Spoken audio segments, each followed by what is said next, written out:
Are you sure your other channel Kristofer is working? I can't find it on YouTube. No way. Let me find it. Wait, did it get yeeted? Uh-oh. Wait, that second channel is actually just dead ass gone. Wait, why is it gone? This account has been terminated due to violation of YouTube's policy prohibiting impersonation. I impersonated myself?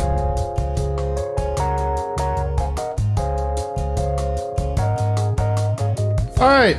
So we're gonna talk about why I got banned on YouTube. For anyone who isn't aware, if you were here last stream, you know, but I was banned off of YouTube with no warning, no email. Nothing was ever expressed to me that my account was in violation of the terms of service in any way. Typically, on almost all social media platforms, you'll usually be issued a warning or a strike, something to let you know that what you're doing is against the rules. And if you continue to do it, you're gonna be banned. And so when someone just literally typed in chat, hey, did your account get deleted? I was just like, this guy's really stupid and doesn't know how the search function works. Only to find out that when I checked the email that account was linked to, there was just an email sitting there waiting for me saying, your account has been suspended. Please check the terms of service and community guidelines to see why. Now, what's very interesting is when you go to see the emails and you try to put in a ban appeal for your account, at no point do they ever actually tell you why you have been banned or what you have done wrong. The only way to find out why your account was terminated was for me to actually use the exact URL of that channel, which does not have a unique URL yet. And it will tell you that this account has been terminated for whatever. When I went to check on it, it said that this account has been terminated due to a violation of the impersonation clause or something to that effect. And when it said that, I was like, oh, okay, this is really easy, but also really stupid. It's really easy because I'm not impersonating myself. I don't know if anyone's aware, but I am actually KristoferYee. Big reveal. You are the imposter? Maybe. And so, one, I was a little bit relieved, but two, I was also really, really pissed because apparently, for whatever reason or another, YouTube decided, without reaching out to me, without conducting an investigation, that my YouTube account was impersonating a content creator. Now, there are a couple theories, right? There are a couple theories. Number one, which I believe to be least likely, is there is a YouTuber called Kristofer. This guy right here. So there's a guy named Kristofer, right? If this guy was the one to report me for having the same name as him, first of all, f you. New World's already a dying game. You're a f***ing loser. F yourself. No one likes your content anyways. But if it wasn't him, which it probably wasn't because he's busy making his own content, you're doing great. Keep it up. You're popping off with the algorithm now. You know, you're taking advantage of a trend and you're doing great. You're killing it. Good job, Kristofer. The other option is, and the more likely one, is for whatever reason, someone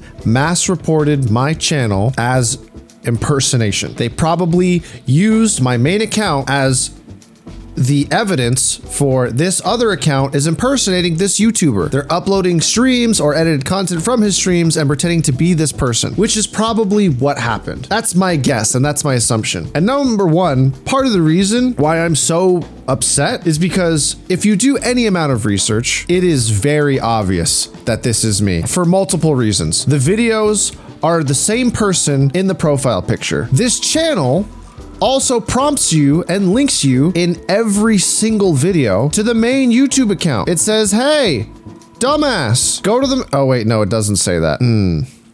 This is awkward. Yeah, you know, maybe this is why I got banned. But it does say on the channel that this is the main YouTube channel, okay? It does actually prompt you. And so if you check right here, it's literally linked to my main social media. You click on this, it will take you to my main YouTube channel. It also takes you to my Twitter. It takes you to my Twitch. It takes you to my Instagram. Basically, it shows you even on the profile, this belongs to KristoferYee, this belongs to KristoferYee, this belongs to KristoferYee. Everything at the end of the day, all of this links back to my social media. All of it does this. So I just don't understand how at any point a person could have made the decision that this is an impersonation account. They're using someone else's identity to get views, subs, and try to make money. Now, I don't know if anybody else came to this conclusion, but at this point, it makes sense to me that these reports that were sent claiming that this channel was a fake were never at any point reviewed by an administrator or an actual human being that works at YouTube, which I find incredibly interesting, that somehow a company which is at least a top 2 social media worldwide, making billions of dollars, can't afford to pay for a human being to take a look at an account. Now, you could make the argument, right? You could make the argument that, Chris, there are millions, if not a billion, YouTube channels that are on the platform. Why do you think that you are worth somebody's time? Which is a good point. It's a good point, right? Like, why would it matter for them to check me out? And I thought about that and I was like, well, I guess I can't be too upset. But then I realized something. In order to even monetize a YouTube channel, you have to meet their requirements that they set for themselves. That's when YouTube has decided that your watch time is worth for them to make money off of. So the part of me that got upset was, if you have decided that I am worth money to you with all of the fucking money that you make, how can you not, at the very least, for a violation that apparently warrants an insta suspension with no refute, how can you not afford to pay someone to look at that? How does that happen? So anyways, what's upsetting to me is, right, this account, while it's not by any means a very popular account, it's not. It, objectively speaking, is not a popular account, but it does well enough. As a matter of fact, this month was the first month in a while where this YouTube channel actually made more money than it lost. With how much I pay the editors, with how much I pay the guy who makes the thumbnail, with how much I also ask Will to help me come up with ideas and to make sure all of the background work goes into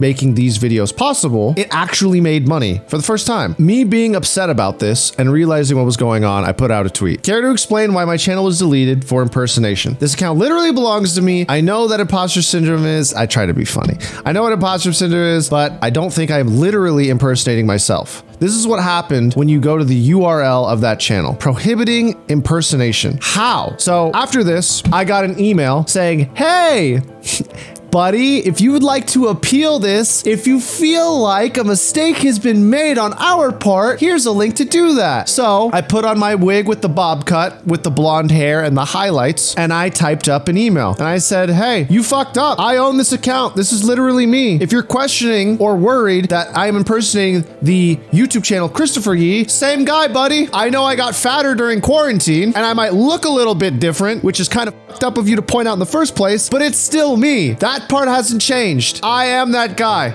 Okay. After sending that email, I wait, and I'm assuming, oh, okay, like I've sent it out. I've pointed out their mistakes, how they've clearly slipped up. They're going to revert their mistake and give me back my account. To which they sent an email while me and Will are at dinner, chilling and hanging out. Hello. Thank you for your account suspension appeal. Don't thank me, you sick corporate. We have decided to keep your account suspended. Based on our community guidelines and terms of service, please visit blah, blah, blah. At which point, this bullshit is just incredibly triggering. Now I'm starting to second guess myself because they are consistently sending emails that do not tell you what the you did. There was no warning. There was there was just punishment for something that I never did. And because they're not telling me what exactly I did, I'm sitting here doubting myself going, wait, did I do something wrong? Did Caitlyn have a nip slip in the video and I didn't even notice?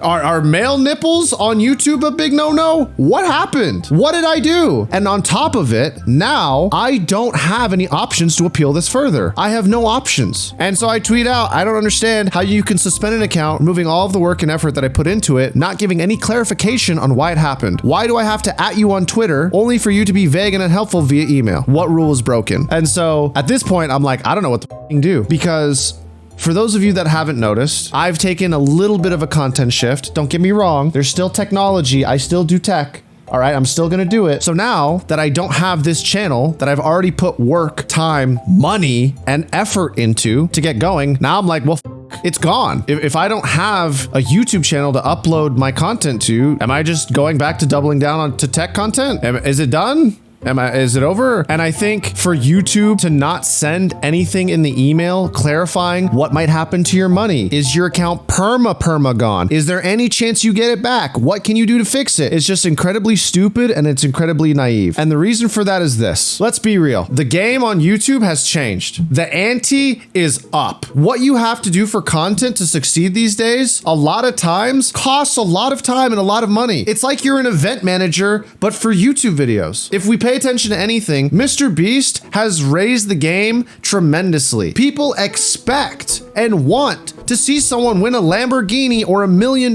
by staying there with their hand on something for 72 hours. You can't just record yourself going and doing, going to the zoo anymore. You can't pretend to be a ninja and make laughs and ha-has and expect to get paid. It doesn't happen. The fact that they don't even consider sending some form of text that says, this is what's going to happen to your money, you're not going to get it or you are going to get it, is ridiculous. It is absurd and it is so disrespectful to the people that make YouTube possible. Don't get me wrong. I understand that as a content creator, I have a boss.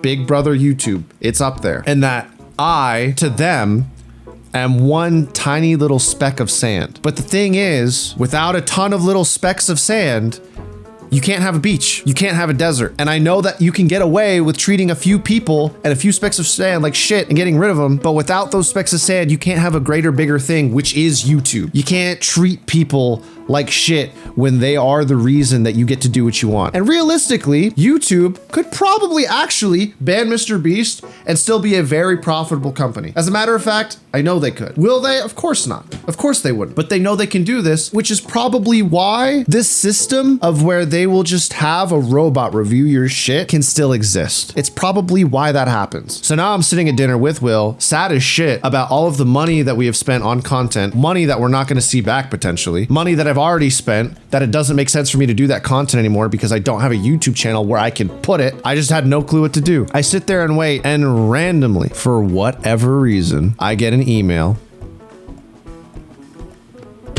an hour later that says, "Hi, Kristofer. We're pleased to let you know we've recently reviewed your YouTube account, and after taking another look, we can confirm that it is not in the violation of our terms of service. We have lifted the suspension of your account, and it's once again active and operational. We'd like to thank you for your patience while we reviewed this case. Our goal is to make sure our content doesn't violate our community guidelines so that YouTube can be a safe place for all, and sometimes we make mistakes trying to get it right. We hope you understand, and sorry for any inconvenience or frustration this has caused.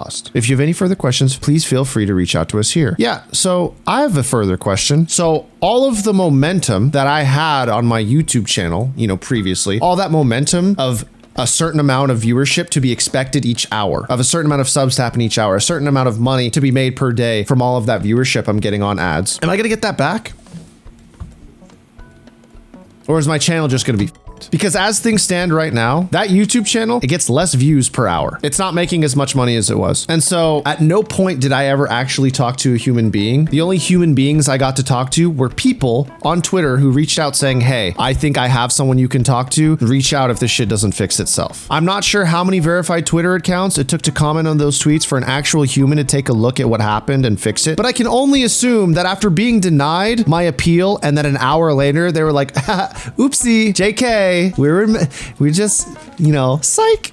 I can only assume that someone got involved because enough people actually pushed to get someone to take a look at it. And I just feel so fucking bad and so shit for other people, because those people that I would laugh at tweeting at the Team YouTube account, some of those accounts, when I'm going through my timeline, I see it and it's someone who has been asking to get their account back for months. I understand that this is a business at the end of the day, and if you don't make them enough money, why would they bother with you? I understand. But at the very least, can we get some transparency? Can you maybe put out in an email saying, if you don't make this much money per year, you're gonna get lower quality service from YouTube? That sounds like a really ugly thing to put out there, but I would actually appreciate it, because then I would know if I don't make YouTube X amount of dollars each year, I'm probably not going to get help if anything goes bad. Because at the end of the day, even though my account is back, it's still f***ed. It's still f***ed. And so again, while I am so appreciative and thankful that you guys like the tweets and that friends of mine like the tweets, I know Jay with literally a K-pop army standing behind him, didn't have to go and like or comment on any of that stuff, but he did. Him and everybody else that did, I appreciate it. Thank you. Thank you for doing that. But YouTube, this is f***ed up. This is so wrong.